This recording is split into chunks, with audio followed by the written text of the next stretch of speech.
তো আজকে সকালের খাবারে রেখেছি একটু চিজ পটেটো করেছি, ওটাই আছে। আর আছে ওটস, এটা হলো মশালা ওটস। এই যে দেখো, এটা মশালা ওটস। এই যে সবজি এর ভেতরেই থাকে, এটা আলাদা করে আর দিতে হয় না। সে চাইলে অনেকে দেয়, কিন্তু আমি আর আলাদা করে সবজি করি না। এই যে দেখো, ভেতরেই থাকে। যে গাজর বিনস দেখা যাচ্ছে, মশালা ওটস।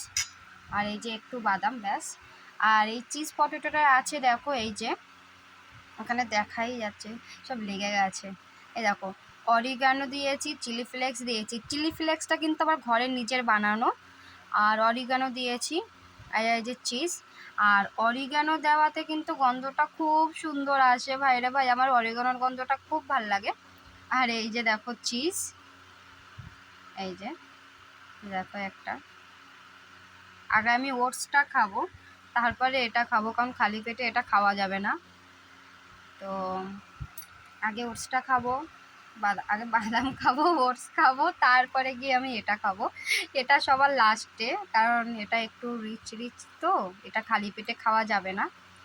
তো তোমরাও একবার ট্রাই করে দেখো, খুব টেস্টি লাগে কিন্তু খেতে। তো ব্যাস, টাটা, খেয়ে নিই।